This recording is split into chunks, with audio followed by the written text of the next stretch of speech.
Hey everybody, welcome to another episode of Reviewing Comics with me, your host, Alexander Turbin. This week we're going to be going over Boris the Bear from Dark Horse, a 1986 comic.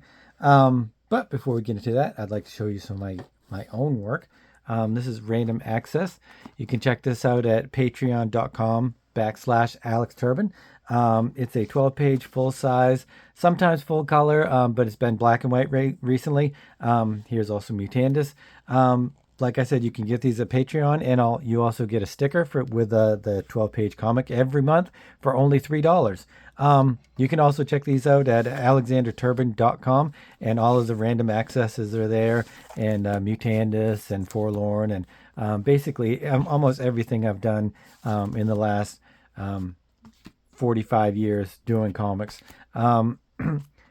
Or you can just check me out at Instagram at AlexTurbin04401 at Instagram. So now that we've done all that, let's look at Boris the Bear. So Boris is one of those books that I always thought about getting and looking at. I never had the opportunity. It went 12 issues or 13 issues, I guess, and off and on it was reincarnated. But it's a parody, and I just never really got a chance to read it. And I got one recently, and I checked it out, and it's pretty good. I'm not gonna say it's funny. I'm not really into the parody books. I don't think they're really super funny. But my humor is a little odd, I guess you would say. Some things that I think a lot of people think are funny, I just don't, and some things that people don't think are funny, I laugh hilariously at. But so Boris is created by James Dean Smith and Randy Stradley. And there's a whole bunch of editors and stuff. The letters is David Jackson, and inks on pages 1 through 6 are Gary Martin. So I guess James Dean Smith inks the rest, which we'll have to definitely kind of keep track of the pages and see if we notice a huge difference on the inks. So the introductory letter is unlike what is usually found in indie books, but I guess this is like a real company. Dark Horse at the time still was very small, very indie, independent. It's not like a one-man show. It's like a whole bunch of people, and like this is a real publication, so I'm holding it to a little bit higher standards, but at the same time they do a good job with the beginnings, the intro letter, because it actually has to do with the comic, and it's not just was so hard to create, or we're so proud of this, blah blah blah blah. No, they talk about Jack Kirby and his contribution to art in Marvel Comics, and how the disagreement that he was having with Marvel at the time, trying to get his own work back and his everything back.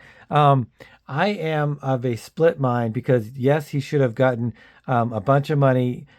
He should have gotten royalties. He should have gotten way more credit for everything. I truly feel that Jack Kirby created 90% of the Marvel Universe, and Stan Lee maybe did 10%.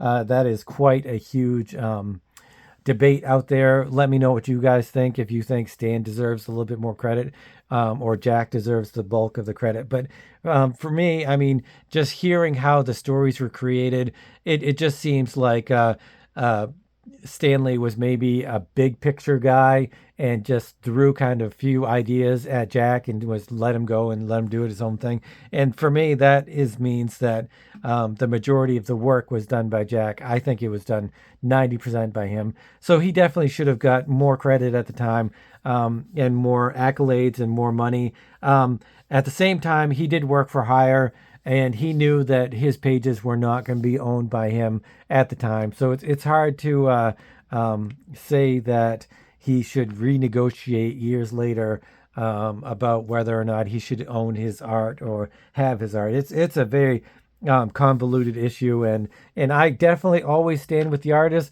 And Marvel should have just given Kirby everything he wanted, but they didn't have to. He signed contracts and stuff. It was their work. He worked for them. So It's very difficult. I mean, that's a crappy way of it being, and it's like I say, I don't like it, but at the same time, if you sign a contract, that's what it is. It's kind of like a an athlete renegotiating his contract after he goes a couple years and thinks he deserves more money. He signed the contract. But anyway, let me know what you guys think. So right in Boris, I have no idea what Boris is, who Boris is, Boris the Bear is. This is issue number 3. So there's 2 issues beforehand, and it doesn't really talk about what happens in the previous issues. Later on, I realized that, or I find out that it's Boris being fed up with anthropomorphic animals like Teenage Mutant Ninja Turtles and stuff like that, and radioactive blah blah blahs. He goes on a killing rampage and kills all of the anthropomorphic creatures.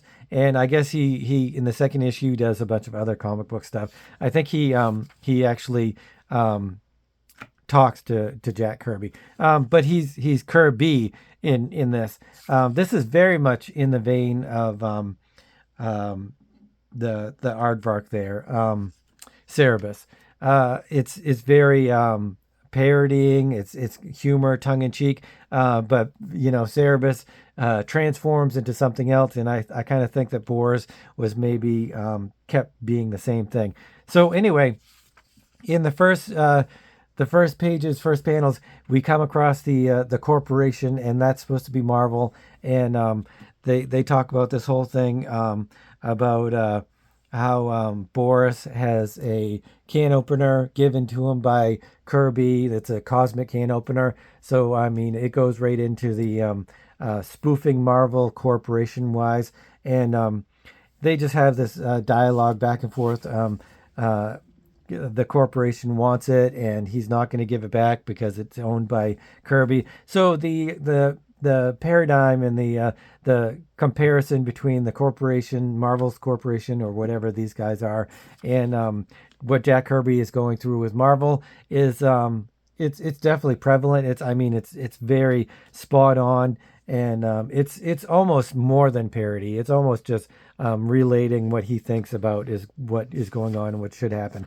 So the corporate guys bring in the Marvel universe characters, and they're all spoofs of Marvel universe. So you have Captain America and Cyclops and the Hulk and all that stuff, but they have silly names like Hunkster and stuff like that.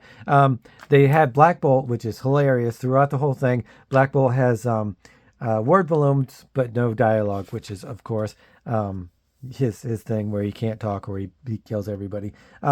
So Boris whips out the can opener and zaps them all and knocks them on their ass, and they really don't want to fight anymore because the can opener is so powerful. And Boris kind of talks about Kirby, and I guess Boris starts out as a comic book fan, and that's one of the big shticks is that he gets sick of this kind of stuff that's going on, and he loves comics. This is 1986, so remember, Dark Knight's coming out, Watchmen's coming out. All Fall of the Mutants, all this awesome stuff is happening in comics. Maybe the greatest year in comics history. Let me know again in the comments if you guys think that 1986 is the greatest year in comics history. I kind of think with Watchmen and Dark Knight coming out both that same year, it's kind of impossible to say it isn't. But let me know what you guys think. Especially if you don't like either one of those books. But Thor, the Thor parody, he kind of recognizes the can opener, and he recognizes the name Kirby, and he kind of is thrown for a loop. He's thrown for he's an identity crisis, and he's kind of trying to figure out everything. The corporate guys, they want the can opener back from Boris, but Boris is like, no, screw that, I'm out of here. But he's still afraid of the Marvel superheroes because he thinks the Marvel superheroes are going to kill him. It really delves into the anthropomorphic part. I don't know when the crash came for the anthropomorphic. It must have been 86 because you have this comic book dealer, seller, whatever, and he can't unload any of these anthropomorphic animal comics. And so there must have been a crash for the anthropomorphic comics before the 90s crash. So there was like, I think there was a mini crash and then a bigger crash. But I kind of thought that the funny animal crash was a little bit later, but apparently not. Or he was just this artist was just kind of going into the future and saying what's going to happen. But I kind of think that it's the opposite. I kind of think that the crash had happened and people had just gotten sick of this kind of stuff, which is kind of odd since Boris the bear is one of those creatures, one of those stereotype. So it's very odd that you would have Boris the bear and the funny animal crash talking about that. I kind of think the funny animal crash was later, and that they were just kind of saying that it was going to happen. But like he can't give away the comics. He's offering to give a free one away with a free one, 2-for-1 kind of thing. And then you have trucks going to the dump, hauling off all of the comics from the funny animal craze that people just didn't want, which is hilarious since they're probably worth a lot of money now. Well, I mean, the Teenage Mutant Ninja Turtles ones are, but so are the Stan Saki's Usagi Yojimbo and a lot of other things that are the funny animal stuff. They still go for a pretty penny, maybe not quite as much as the turtles, but it's a good comparison. So Boris goes back to his house and he's worn out from the day. He found out, I guess, that he was a robot, so who knows why he's tired, but I guess maybe he has to recharge his batteries or something. But then he starts dreaming and I don't know, it's kind of weird. It's just he just starts dreaming and then there's a knock on his door. And these are two of his comic book buddies who just hang out at the comic book store and hang out with Boris and they just read comics and stuff. Typical comic book dudes, I guess. So at the Doris store, he's got this questions about his origin, about his past, about his life, and all that stuff. Boris doesn't want to have anything to do with him, so he kind of tries to kick him out. But Thor just he pleads and he really wants some answers. And he really wants to talk to Boris, so he comes in, and Boris is having a little bit of sympathy for him because I think that he's supposed to encapsulate the maybe the reader or it's supposed to be an emotional connection to Kirby, both the character and the character in Boris, that he created these characters, and yet none of the Marvel characters know who they are or know how they were created or anything. So they just kind of have this dialogue between them, Boris and the Thor parody and stuff. I can't remember what his name is. It's like super strong something or other. I can't remember. And anyway, he's got a ball peen hammer. So that's that's the parody is his ball peen hammer that is just like Mjolnir, I guess. So Boris finally goes through his moral dilemma, and then he goes through his comic book collection, which, going back to this whole genre, I guess, so many movies are like parodies or have some kind of social comment on movies, and like La La Land and Caesar's Ghost, and they go behind the scenes and they talk about directors and writers and all this other stuff, and Hollywood loves it and gives them all these accolades and Emmys and Oscars and stuff. Me, on the other hand, I really don't love this kind of thing. Like this is okay, but it's not funny to me. I don't feel the connection, I guess. I mean, I'm supposed to feel this connection because he's got all these long boxes that he's going through, that he's digging through, and he's trying to they're just kind of trying to show comic book fandom and stuff like that. But I don't really have that strong a connection to this. I have a little bit more of a connection to 8 Ball and their kind of commentary on comic book fandom because it's a little bit harsher, and I think that humor kind of gets me a little bit. I get that a little bit more. It's kind of darker and it's a little bit more freakish. This is a little too Disney-ish, I guess, for me to really find funny. But I do find certain things about it. I do love the panel of the comic book boxes, him digging through the comics. I mean, who hasn't done that a million times in their comics where they just go crawling through their comic book boxes?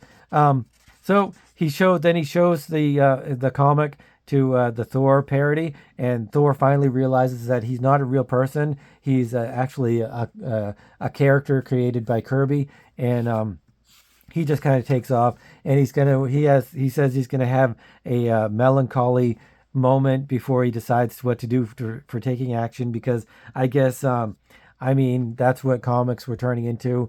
All of the X-Men and all that stuff were getting a little darker, and becoming all the superheroes were becoming a little melancholic, which is fine because I love that kind of stuff.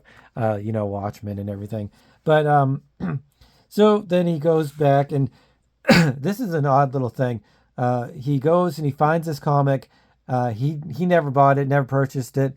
He doesn't know where it's from, so he rips it up and he puts it in Bort's editorial decision box.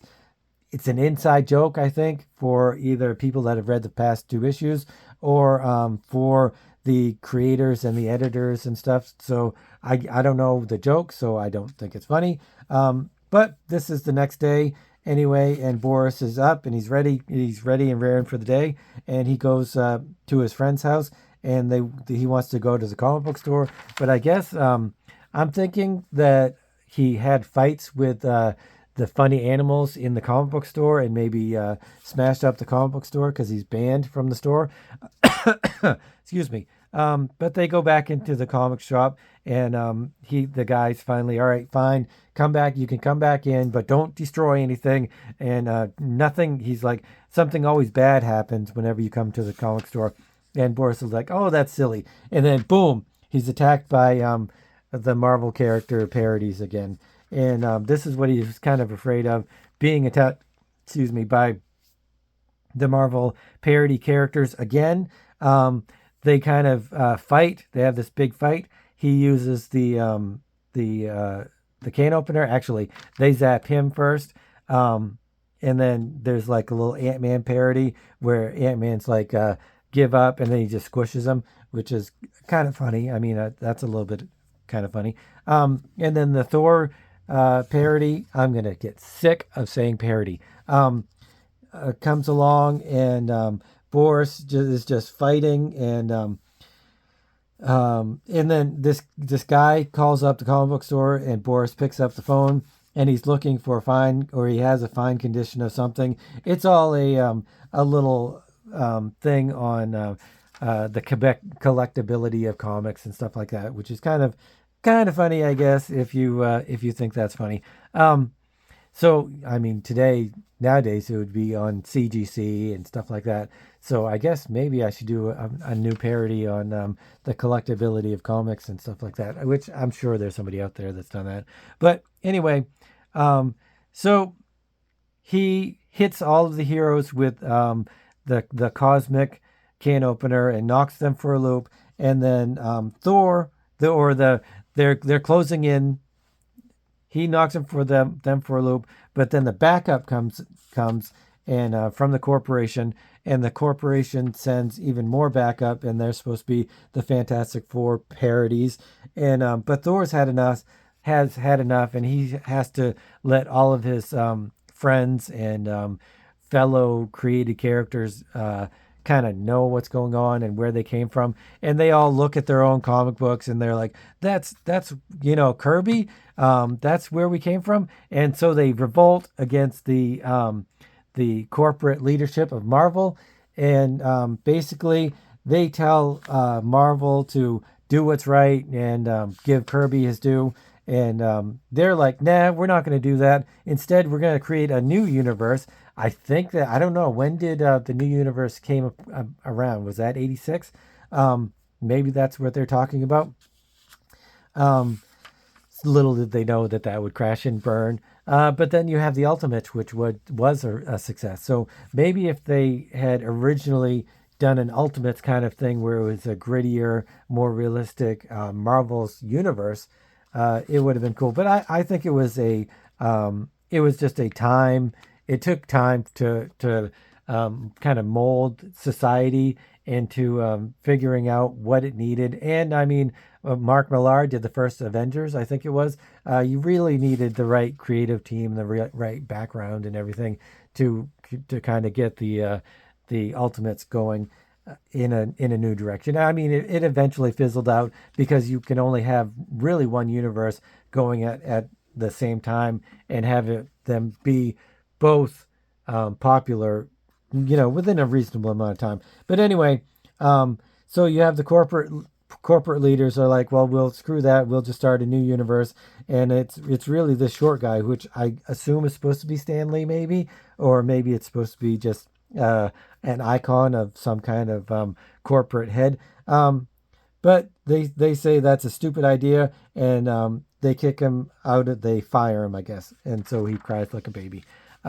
So then they all could join back, or it goes back to the comic book store, and there's the comic book store owner telling the bear, Boris, to get out.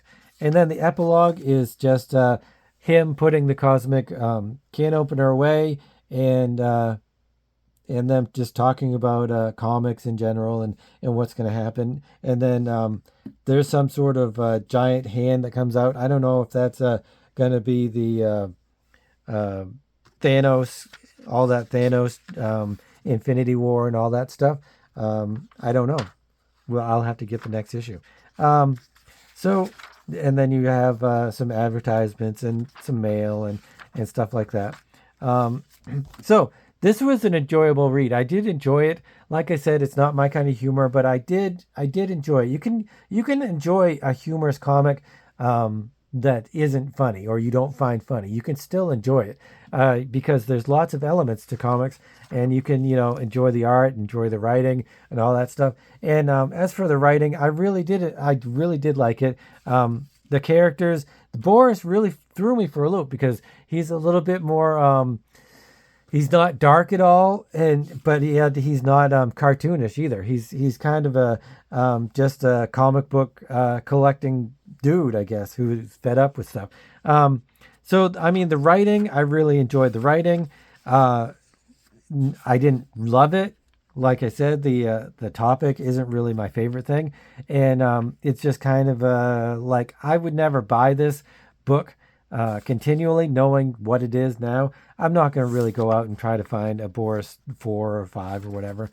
But I'm not going to knock it because of that, just because it's not my type of the thing I'm really into doesn't mean I'm going to say that it has no quality, because there's certainly a lot of quality here. The art is very reminiscent of Dave Sim and his Cerebus stuff. It's very reminiscent of that, only I think it's a little bit more, I'm not going to say accomplished, but it has a little bit more identity. It took he and Dave Sim several issues to maybe dozens of issues to figure out exactly where he was going with it and what he was doing. This kind of feels like he knows what he's doing. He knows where he's going with it, and he knows what he wants to do with it. So a singular vision from an artist that really kind of knows what he wants is it's a strong aspect of a creator-owned comic book. I like the art. It's got a lot of panels, which is fine because it's mostly story-driven. It's not action-packed.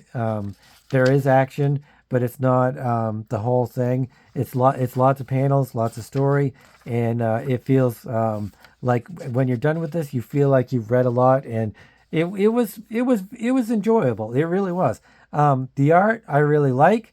Like I said, it's very Dave Simish, especially with the human aspect. I feel like he's way more comfortable doing the cartoony bear and stuff, which makes sense since that's the main character and everything. But I also love his parody characters, and I do enjoy the all of the intricate stuff that he does with it. Very nice backgrounds. Everything isn't really like, there's not a lot of differences in shapes and sizes on a lot of stuff. So a lot of it is kind of very much the same looking. It's not talking heads, and it's not just exactly the same, but it's not, you don't have a lot of variety in the size of characters, the size of panels. So it really kind of, it's a little stale, but it's not horribly stale. So I enjoyed it. I enjoyed the art and I enjoyed the writing. Like I said, the only thing holding me back from really wanting to get more is the fact that I don't really enjoy the genre that much. So if you guys have read Boris the Bear and you like this kind of content, consider subscribing and hitting the notification bell. As a review for this, I'm going to not knock it down because I'm not going to go searching out for more Boris the Bears. I'm not going to knock it down because it's not the kind of genre that I'm really interested in either. I'm going to give this a 7. No, I'm going to give it an 8. It's an 8 because I feel like if somebody really liked this kind of style of artwork and parody stuff and stuff like that, they would really enjoy it. And I'm not going to knock it down for the things that are my personal taste compared to what somebody else would like. I know a quality stuff when I see it. The cover is a little lackadaisical. It's kind of just a little bit boring. It's just a bunch of characters. But it's not horrible. It's not horrible. Nothing in this book is horrible. I feel like it's very competently done. Everything is competently done. Goes from the lettering to the inking to the characters and the facial expressions and the backgrounds. Very, very competently done and very enjoyable. It was a good, enjoyable read. That's another reason why I'm giving it an 8. So anyway, like I said, if you like this kind of stuff, consider subscribing and let me know what you guys think of Boris the Bear and if you have any copies of your own. And thanks for watching, and I will see you guys next time.